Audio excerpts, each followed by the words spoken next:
even though I don't drink coffee. I had a bad experience as a child with coffee, and I never got over it. So for me, it's just been tea for my whole life.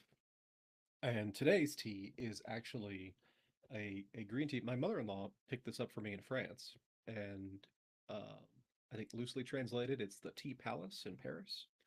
And this is Hammam tea. It's green tea, flowers, and red fruit, and it's really good. So I don't know if they ship or order online or anything, but if you like green tea, I would give it a try. I'm going to pour some more, actually, right here. So that's what I'm drinking today. And, you can pull up a cup of coffee or a cup of tea, and we can go over the week's happenings in the world of taxes, small business, and all of that.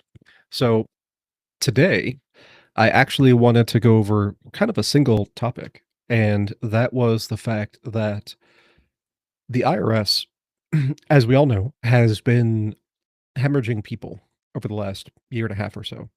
So Trump comes into office January of 2025, and the Doge initiative kicks off, and the IRS laid off people. They closed departments. They offered early retirement to a lot of people.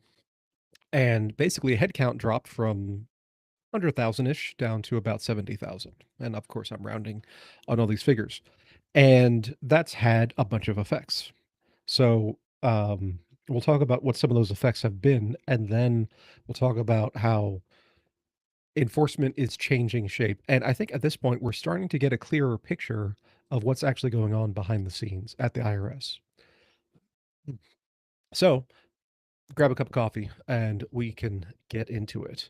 So, every week, I kind of compile the stories as they come out and in the media. And there were three different stories that all kind of intermingled. And maybe even a fourth one that kind of intermingled to help paint the picture that's been evolving for the last year and a half with the IRS. So, like I said, they started the year in 2025 with about 100,000, and really by the middle of the year, it was like 102,000. And then by December of 2025, that headcount had dropped to about 74,000. So it was a 27% reduction. And the Yale Budget Lab puts the fiscal year 2025 reduction at 27,636. So that's kind of backdrop at this point.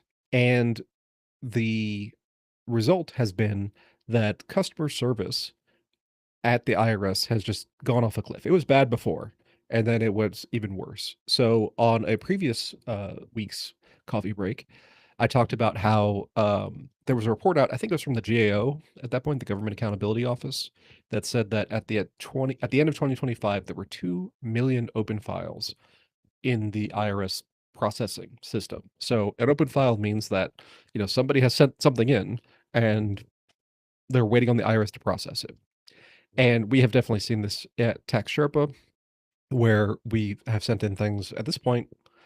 The one that occurs to me off the top of my head is we sent something in November of 25. Was it November of 24? God, it's all blurring together at this point. And we're still waiting on processing. So that's absolutely true. So anything requiring a human being is taking forever. And if you listen to the people that get that are testifying in front of Congress about their readiness. So there's been, I think, 7 leadership changes at the IRS. Besant, who is the Treasury Secretary, had a temporary assignment as leader of the IRS. So the current guy, Bisignano, and I never know if I'm saying that name right, um, is the CEO of the IRS. Now, important point of order: there is no CEO position for the IRS. So there are commissioners, and the commissioners need to be confirmed by the Senate, just like all the other major administrative appointments. So this guy is doing stuff, and there's they're kind of treating him like a commissioner. They are making him testify at various committee hearings in front of Congress, but there is no real justification for him being there at all. So on top of the actual headcount reductions, the morale at the IRS, from what I understand, is not real good. So the IRS has been gutted, and that's been in the headlines. And so, like I said, anything requiring an individual human being to look at your document and then do something has just been at a standstill. At the same time, um, the electronic processing has been going fine. So there is that.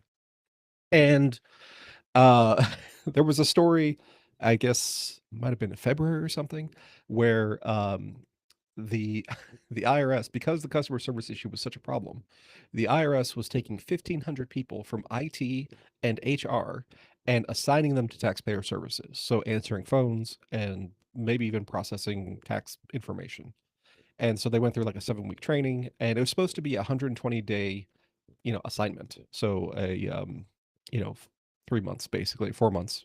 And we're now at the end of that. And there was a story out this week that those 1,500 people that have been reassigned, they're going to stay on temporary assignment in customer service and taxpayer services. So there is that. So these people have had a couple weeks of training and are on the front lines dealing with American taxpayers. So that gives you an idea of the scope of the problem when it comes to actual processing. However, there have been other announcements out over the past little while. So one of them was that this Bisignano CEO guy, he was saying IRS staffing is at perfect levels, and in fact, they want to cut staffing by another 4 or 5,000, and they have a goal of reducing staff to 50,000 people. And it's sort of one of these you know pros and cons thing. On the one hand, I'm all for reducing or eliminating the IRS. And I think reducing headcount is good because, just the nature of any government bureaucracy is that it will expand to the resources allocated, basically. This is oh, what was the guy's name? He was an economist in the 19th century in England. He studied the English bureaucracy, and basically he found that the work will expand to the capacity that it can. And he talks about it in terms of time. So, like, if you give somebody 2 weeks, it'll take them 2 weeks. If you give them 2 days, it'll take them 2 days. So just kind of people allocate their time and effort as inefficiently as possible that they can get away with. It's fundamentally what his finding was, and that is remain true. That's just a feature of human nature, and that applies to government bureaucrats probably more than others. And so, the fact is 74,000 the right number of people to be employing at the IRS? Probably not. I mean, 50,000 might be a better number um, if they were working as productive as private employees would, but they don't, right? So we have to weigh against that the fact that the every American that has income is required to report that on these forms, and they need processing, and sometimes there are issues, and we need those issues to be resolved in a timely manner. So so we know for certain that with the current 74,000 people that are working there, that it is not getting done in a way that is acceptable to Americans, right? So last week we went over the issue where there was an executive order from Trump about how they're modernizing America's checkbook. He signed that back in March of 25, and so people who were expecting refunds in the form of checks haven't gotten them. And there's 2 million people in this backlog of trying to get their money that the government owes them, and the government is saying, "Hey, you got to provide direct deposit details." And so that's just another symptom of this same issue. At the same time, the um, the IRS revoked Floyd Mayweather's passport this past week, and so I sent an email out to our community about this earlier in the week, and um, there was a law that's been on the books since about 2015, where if you owe a lot of back taxes, they can revoke your passport, or they can deny renewals, or all sorts of things. And so Mayweather apparently owes like 7.5 million, according to the story, and so they took his passport, and maybe he'll get around to paying them. maybe not. I still remember the press conference between him and Conor McGregor, and Conor made some joke about how the 50 million is for the tax man, but yeah. So apparently Mayweather has had tax problems, paid them off, and has more tax problems. So, if the IRS is so strapped for people, how are they getting this kind of enforcement action done? And the answer, I think, is what we've learned with Palantir. And ever since 2018, Palantir has been working with the IRS. Apparently, about $130 million of payment has been made from the IRS to Palantir for their AI systems. And so, human enforcement is collapsing because they don't have the people, but these automated enforcement mechanisms are increasing, right? So, just to put some statistics to it, um, the the head count at the IRS is down to 74,000. The goal is getting the head count down to 50,000, which would be the lowest level since the 1960s, which would be, great, all other things considered. And the audit rate created by IRS staff is low and trending lower, right? So audits for high income individuals, partnerships, and large corporations were down 31% by mid 2025, according to our latest figures. Um, the Global High Wealth Office, which is basically auditing, decamillionaires and billionaires and things, lost 38% of its staff in the first few weeks of Trump's term. The IRS CI, which is the criminal intent division, lost basically most of its people, which is all to the good, right? And the net result of that is that for the most recent figures we have, there's about 497,000 audits completed, which is less than 30% of the average $1.7 million a year average for prior administrations, basically.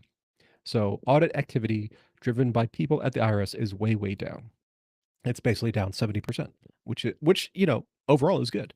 And the Yale Budget Lab again projects that this is going to create $600 billion of lost revenue over the next 10 years. Now, those figures are kind of irrelevant because, as we've seen with the government budgets, $600 billion is sort of a rounding error at this point, especially spread over 10 years. And even if it's not, they are perfectly happy to inflate by borrowing money that doesn't exist yet. So that's one picture, human-driven audit activity at the IRS. The other picture, though, is the machine enforcement. So there are now 129 AI use cases, according to the most recent GAO report, up from 54 use cases in 2024 and up from 10 use cases just 3 years ago. So, according to Bisignano's written Senate finance testimony, the IRS is employing artificial intelligence and sophisticated analytics to pinpoint risk areas of noncompliance and fraud with increased precision. Okay. So they're saying they're doing a good job of using technological systems like the Palantir AI systems to do more enforcement kind of actions with increased precisions. Of course, we only have their word to to go by here. Um, so, like I said, since 2018, IRS has paid Palantir uh, over $130 million, and they call that the lead and case analytics platform. So what it does is this platform is going to have access to tax filings, or already does have access to tax filings, bank records, healthcare, crypto transactions. And so, and this system also sits on top of the legacy IRS systems with all their unstructured data, disclosure documents, supporting materials, info that never made it into a database, supposedly. And so this is a big shift from what they used to use, which was called the diff score model, which was based on a bunch of rules and parameters and things. And so the discrimination function, which is part of the rules under the old system, is going into the AI models, and they're continuing to create new models. There's the large partnership compliance model. There's the line anomaly recommender. There's individual taxpayer model, and you know, then they have another system called agent force, and basically all these things are trying to surface investigatable issues. Now, the flip side of that is that there's still no person in the staff to then go take that and then do something. But a lot of things can be done without those people employing, hours of human resources. So, we're starting to see an increase in these automated notices. So there's a couple different ones that you could receive. So there's CP 2000 is the most common one. So CP2, any IRS notice that you get that starts with the letter CP means computer processed. And that means no human had any hand in creating this letter that got mailed to you. And so CP 2000 is the math error notice, basically. And the IRS sends out about 9 to 10 million of those a year because people make errors. And sometimes the math is done wrong, and there's all kinds of things. Somebody didn't get a document from their their whatever. They didn't get an investment interest document, and so they didn't report it on their tax return because they didn't think about it, and then one of these notices gets kicked off because anytime any entity files a 1099 report or a W-2 report or a 1098, or there's all different kinds of reports. A copy is saved with the entity, a copy is sent to the IRS, a copy is sent to the taxpayer, and maybe the state, depending on the situation. And so later in the year, the IRS does all this matching and they say, okay, well, we have a tax return, we have a series of documents that were sent to us from third-party sources. Do they match? So, if the numbers on the tax return are equal to or greater than the document from third parties, then you don't get one of these notices.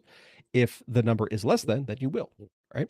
And if that happens, they will do an internal calculation and they will say, well, if this were included, then you would owe this tax because it's going to adjust your position, and we've already paid you this, or you've already paid that, and they do an adjustment. And if that is the case, then that's those math calculations are generally accurate. But a lot of times it's not the case, because it really depends on the situation. So, and this gets to the core of the matter, where $100 is deposited to a bank account. How is that taxed? That's kind of the fundamental question that we're asking here. And the answer is it depends, right? It depends on what that $100 is. Is it income? Is it gross revenue? Is it a gift? Is it a reimbursement? Is it your friend paying you back for dinner the other night? So all these different things have different characters when it comes to the treatment for tax purposes. And the tax return is the document that tells the story of what happened financially to that entity with those streams of payments coming in and payments going out. And so the fact that there's an AI system now analyzing stuff is, you know, we all know AI systems are not perfect, uh, and they are highly vulnerable to not just hallucination, which is a problem with all AI systems because it's probabilistic token matching is really what the systems are, but also it's very susceptible to its training. So just because $100 shows up in a bank account does not mean that anybody underreported or misreported or anything, because the tax return is the taxpayer's declaration of this is what happened. And if the IRS is saying that's not what happened, well, then there's a process to go through. And this gets into a bit of administrative law versus real law. Administrative law is nonsense, but it is the system that we have. So fundamentally, there is a bit of burden of proof on the taxpayer. So the whole concept of innocent until proven guilty does not really apply to the tax situation. So you'll get these automated notices. And let's say you get a CP 2000 and it says, hey, you didn't include this, and then there will be a series of sections on the letter, and it says, well, if you agree, then submit payment. If you disagree, then create this response. Most people, when they get a letter from the IRS, and I was in this bucket too when I started my tax journey back in 2007, um, most people get this, freak out, and they can't even process what the letter says. So nobody's sitting there reading all the words in the letter, except unless you're a tax pro, like me and like my staff at Tax Sherpa. So we're used to it just because, you get used to anything, right? So people are often will become very concerned. It's like, hey, I got this thing. Either it might be the IRS, it might be the state of Georgia, it might be, some other agency, and you know, they they glance at it, they don't know what it says, and then they, send it over, and we have to kind of interpret it and say, well, what this is saying is XYZ, and then we have to investigate the situation. We had just had a client this week who forgot to include a particular IRA distribution. Just wasn't in the documents that he submitted to us, so it wasn't in the tax return, and so we had to, address that and figure out the change and all that kind of stuff. So, things do happen through, just usual human error. But sometimes the forms are wrong. We had another client who got a CP 2000, and it was from company stock sales. And company stock sales, if you're purchasing through like an ESOP or RSUs or something, a lot of times the cost basis is not correct as for what the broker has, because you didn't buy it through the broker. The shares were transferred in some form or fashion. And so the IRS in this particular case, um, again, the client forgot to include this information in their submissions, and IRS sends out a CP 2000, say, hey, you have $40,000 of stock sales, you owe us 10 grand or whatever it was. And then we investigated the situation with the client, and we figured out that, oh, so this is company stock that was, already has cost basis that was not reported at all. And once we figured out what the cost basis was and the timing of the different events, we actually found out that it was a net loss on the stock sales. So we had to submit the correct information, and the IRS actually owed that particular client more money. And so you have to figure out the exact details of the situation. So, the old joke, and I use it plenty myself, is that, in tax, every answer is just it depends, because it does, right? It depends on the facts and circumstances of that particular case. What's true for one person is not going to be true for another. And so again, it goes back to that idea of like $100 shows up, what happens? It's like, well, depends, right? So it depends on what that $100 is, what it represents, and what happened to that $100 afterwards. And so the IRS doesn't know any of that. And so these automated notices that are going out are are, you know, a lot of times lacking context and lacking correct information. So um so on the one hand, we're going to see more and more of this coming out as the also as the AI systems are being put into place, and as well as just more technology being used on a more regular basis, as compared to people, uh, going through files. And so we should expect that to get more and more common. And then the real problem is the response, right? So now with headcount getting cut down more and more, and they send you a notice and you say, hey, that's not correct, and here's why, and you send that in, there still needs to be a human being that reviews it, right? And we've got a backlog of millions of people that are waiting for all that. Will we get to a point where AI is doing that review of your responses? I don't know, but we're clearly not there yet. So there is a new tool, new-ish, called the document upload tool, where instead of mailing or faxing to the IRS, you can upload on irs.gov.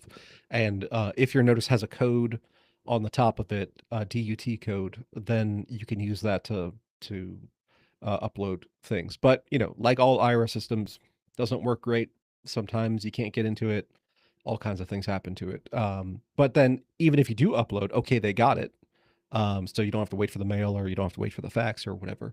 That doesn't mean they're going to do anything with it, because at that point we are still in this human powered backlog. So it's not that the IRS is getting weaker in terms of enforcement. They're just kind of shifting emphasis from people powered systems to machine powered systems. And obviously there's plenty of problems with that. Like I was talking about with the training of the AIs, and just the fact that AIs are often not correct. So what do we do with it?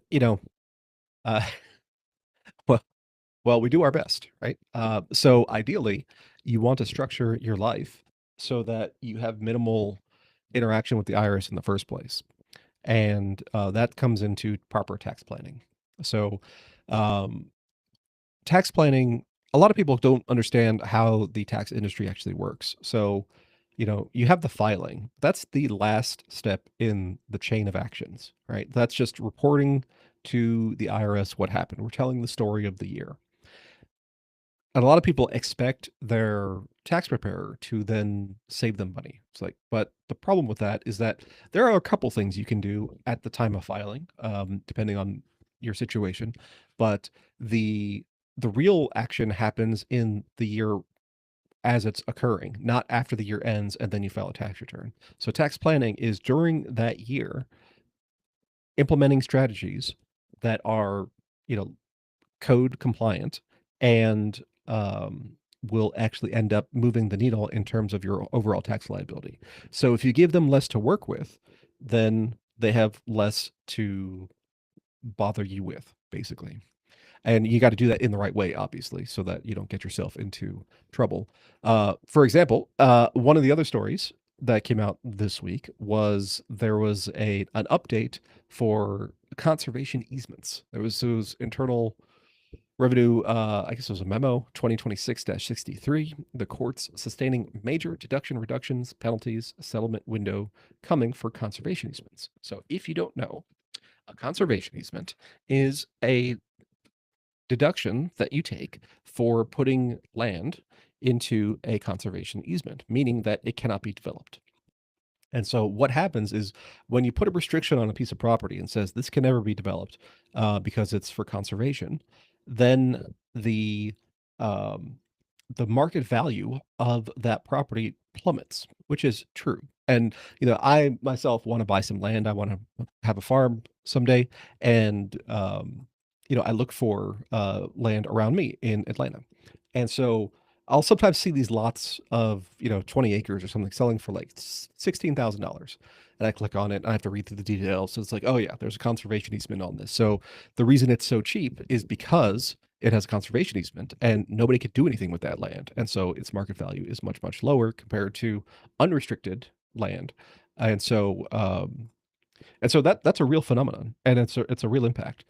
However, there have been a lot of people in the last, I don't know, 15 years or so that have put together conservation easement syndications. And what they do is they say, okay, we've bought this piece of land. We're going to bring in investors to do the acquisition and everything. And then we're going to put it into a conservation easement. And then we're all going to get huge tax write offs. And so, okay, fair enough.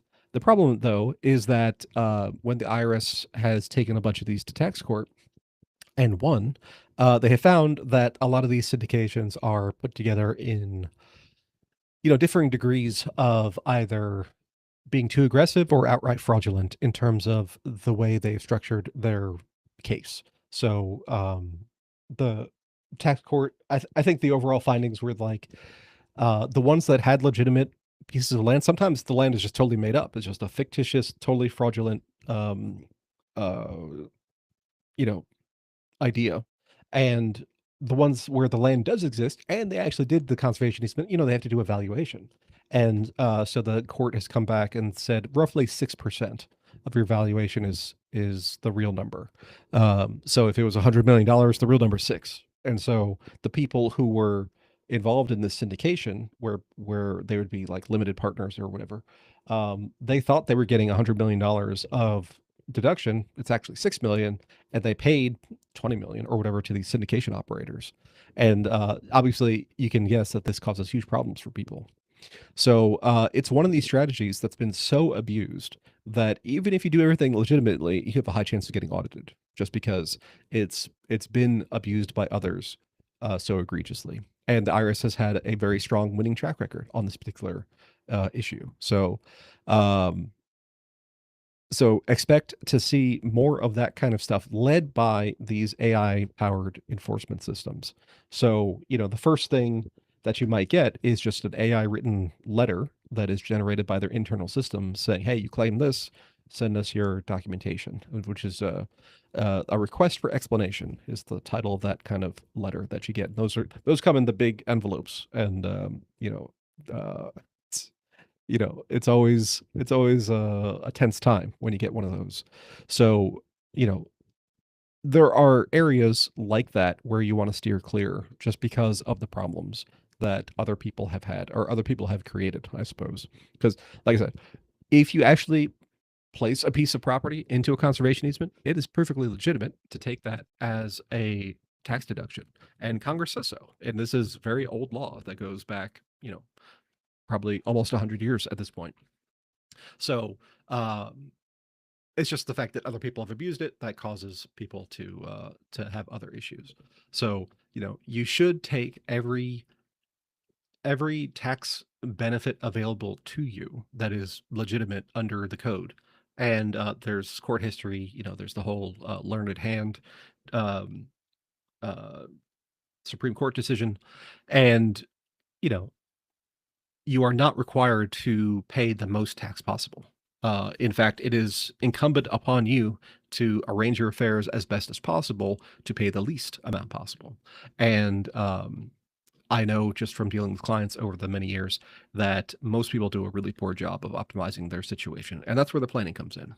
So, um, at this point in time, with the Tax Cuts and Jobs Act that was passed in 2017, and then most of which was made permanent or modified by the One Big Beautiful Bill Act, which was passed last year, the core of the tax code is written to benefit business owners.